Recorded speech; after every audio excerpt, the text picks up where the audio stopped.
Hello दोस्तों, danger story के इस एपिसोड में आप सभी का बहुत स्वागत है। कुछ टाइम पहले मैंने एक हॉरर एनाबेल डॉल के बारे में एक डेडिकेटेड वीडियो बनाई थी और आप सभी ने बहुत पसंद की थी। जिन लोगों ने वो वीडियो नहीं देखी है वो मेरे चैनल पर जाकर देख सकते हैं। और आज मैं एक और ऐसी ही डरावनी हॉरर डॉल के बारे में बताऊंगा जो एनाबेल से कहीं गुना डरावनी और ख़तरनाक है। आप उसे एनाबेल का भाई भी मान सकते हैं, जिसका नाम है रॉबर्ट द डॉल। ये डॉल इतना ख़तरनाक है, इस चीज़ का अंदाज़ा आप इस चीज़ से लगा सकते हैं। जो भी इसके पास जाता है उसके साथ कई सारी दुर्घटनाएं हो जाती हैं। किसी का एक्सीडेंट हो जाता है, किसी के डिवोर्स हो जाते हैं, लोगों की ज़िंदगी तबाह हो जाती है। आप वीडियो देख रहे हैं तो सेफ़ हैं, लेकिन अगर आप इसके पास जाएंगे तो सेफ़ नहीं रह पाएंगे। रॉबर्ट द डॉल को एक ईंट मार्टेलो म्यूज़ियम में एक शीशे में कैद करके रखा हुआ है, वो भी मंत्रों द्वारा। ये म्यूज़ियम इतना खतरनाक है कि इसमें काम करने वाले कर्मचारियों को भी डर डर कर काम करना पड़ता है। ये म्यूज़ियम सिर्फ और सिर्फ इस डॉल के कारण हॉरर है। लेकिन वीडियो में आगे बढ़ने से पहले आप प्लीज़ इस वीडियो को लाइक कर दें और चैनल को सब्सक्राइब कर लें। चलिए शुरू करते हैं। बात है सन 1904 की। अमेरिका के की वेस्ट आइलैंड पर एक परिवार रहता था। परिवार में एक हस्बैंड वाइफ और उनका 4 साल का बच्चा था। साथ ही एक मेड भी इस घर में काम किया करती थी।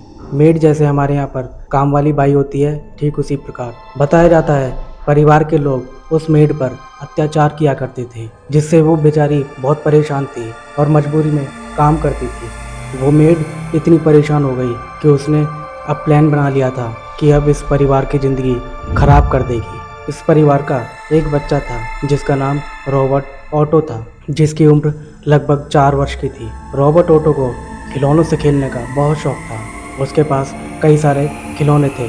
एक दिन इस परिवार की मेड ने एक डॉल के ऊपर जादू टोना करके इस बच्चे को दे दिया, लेकिन बच्चे को और इस परिवार के लोगों को ये नहीं पता था कि इस डॉल के ऊपर जादू टोना किया हुआ है। उस बच्चे ने इस डॉल को अपने पास रख लिया और उससे दिन भर खेलता रहता था और सोता भी था तो उस डॉल को अपने पास लेकर सुलाता था। इस बच्चे को इस डॉल के साथ बहुत लगाव हो चुका था और उसने इसका नाम रॉबर्ट द डॉल रखा। अमेरिका जैसे देशों में ये चलन है कि छोटा बच्चा थोड़ा सा बड़ा हो जाए और वो अपने पैरों पर थोड़ा सा चलने लग जाए तो उसे एक अलग कमरा दे दिया जाता है। वो बच्चा रॉबर्ट द डॉल को अपने साथ अपने कमरे में ही रखता था। कुछ दिन नॉर्मल रहा, लेकिन एक दिन की बात है जब रात को सब सो रहे थे। रात के लगभग 3 बजे इस बच्चे के माता पिता को अपने बच्चे की चीखने की आवाज़ सुनाई देती है। इस बच्चे के माता पिता इस चीख को सुनकर उसके कमरे में जाते हैं और देखते हैं कि उनका बच्चा एक कोने में डरा हुआ बैठा है। जब उस बच्चे से पूछते हैं कि क्या हुआ तो वो बताता है कि ये डॉल अपने आप चल रही थी। उस बच्चे के माता पिता बोलते हैं कि ये तो एक डॉल है, ये कैसे चल सकती है, तुमने कोई सपना देखा होगा। वो इस डॉल को उठाकर एक अलमारी में रख देते हैं। इस बच्चे के माता पिता बिल्कुल भी उसे सीरियस नहीं लेते। अगर सीरियस लेते तो सब कुछ सही रहता। कुछ दिनों बाद इस परिवार के पड़ोसी बताते हैं कि तुम्हारी छत पर कोई घूमता है। तब भी उन्हें कुछ समझ में नहीं आया। लेकिन एक दिन रात की बात है जब सब सो रहे थे कि तभी उस बच्चे के कमरे से किसी इंसान की सी आवाज़ आती है और किसी दूसरी भाषा में, मानो कोई इंसान कुछ बड़बड़ा रहा हो। उस बच्चे के माता पिता उठते हैं, एक दूसरे की शक्ल देखते हैं और सीधा ऊपर की तरफ भागते हैं उस बच्चे के कमरे की तरफ और दरवाज़ा खोलकर देखते हैं कि रॉबर्ट द डॉल इधर उधर घूम रहा था और बड़बड़ा रहा था। उन दोनों को देखकर रॉबर्ट द डॉल एकदम से रुक जाता है और खड़ा खड़ा गिर जाता है, मानो कोई एक्टिंग कर रहा हो।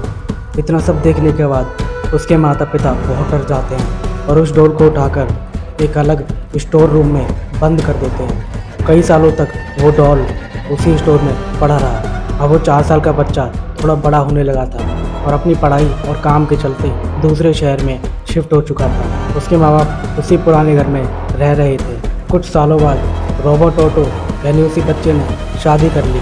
कुछ समय और बीता और उस बच्चे के माता पिता अब बूढ़े हो चले थे और कुछ टाइम बाद वो दोनों मर चुके थे। मरने के दौरान रॉबर्ट ऑटो ने सोचा कि अब अपने पुराने घर में शिफ्ट हो जाना चाहिए और वो अपनी वाइफ को लेकर अपने पुराने घर में वापस आ चुका था। आने के दौरान उन दोनों ने घर की साफ़ सफाई करना शुरू कर दिया क्योंकि काफ़ी टाइम से वो बंद पड़ा था। नॉर्मली हर कोई करता है। साफ़ सफाई करने के दौरान रॉबर्ट ऑटो को वही पुराना रॉबर्ट द डॉल मिलती है और हंसी मजाक में अपनी वाइफ को दिखाने लगता है कि देखो ये रॉबर्ट द डॉल है और इससे मैं बचपन में बहुत डरता था क्योंकि ये अपने आप चलती थी। तब उसकी वाइफ ने सोचा शायद ये मजाक कर रहे हैं और रॉबर्ट ऑटो ने इस डॉल को वापस उसी स्टोर रूम में डाल दिया। फिर एक रात अचानक से पहले की तरह स्टोर रूम से किसी आदमी की आवाज़ सुनाई देने लगी। रॉबर्ट ऑटो और उसकी वाइफ भागते हुए स्टोर रूम में जाते हैं तो देखते हैं कि रॉबर्ट द डॉल सामने बैठा हुआ है और उन्हें घूर रहा है। इतना सब देखने के बाद रॉबर्ट ऑटो समझ जाता है कि बचपन में मेरी बात पर किसी ने विश्वास नहीं किया था, लेकिन क्योंकि अब हम दोनों यहाँ रहते हैं तो ये डॉल हमारे लिए खतरा बन सकती है। उसने सोचा कि अगर हम इसे जला दें या इसे कहीं फेंक दें, कुछ और कर दें, तो शायद इसके अंदर जो भी है वो गुस्सा में आ जाए। इसलिए उन्होंने एक काम सोचा। उन्होंने एक पादरी को बुलवाया और इसे पवित्र मंत्रों से एक शीशे में पैक करवा दिया और घर के एक कोने में लॉक करके रख दिया। और आगे की 50 सालों तक इस डॉल ने कुछ नहीं किया। 50 साल बाद रॉबर्ट ऑटो और उसकी वाइफ दोनों ही मर चुके थे और ये घर भी बिक चुका था। जिन्होंने ये घर खरीदा था उन्हें ये डॉल दिखाई दी और इस डॉल के पास्ट के बारे में जानने लगे, जो ये डॉल हरकतें करती थी।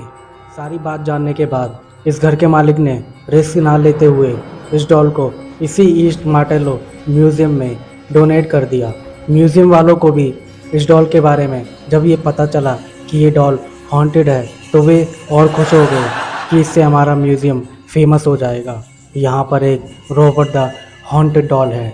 लेकिन धीरे धीरे इस डॉल ने अपने रंग दिखाने शुरू कर दिए। जो भी इसके पास फ़ोटो खिंचाने या देखने जाता उसके साथ कई सारी अजीबोगरीब घटनाएं होने लग जाती। कभी उनका एक्सीडेंट हो जाता, कभी डिवोर्स हो जाता, कभी कुछ। इससे परेशान होते हुए म्यूज़ियम वालों ने दोबारा पादरी को बुलवाया। इसमें पवित्र मंत्रों का जाप करके इसे दोबारा शीशे में कवर करा के रख दिया गया।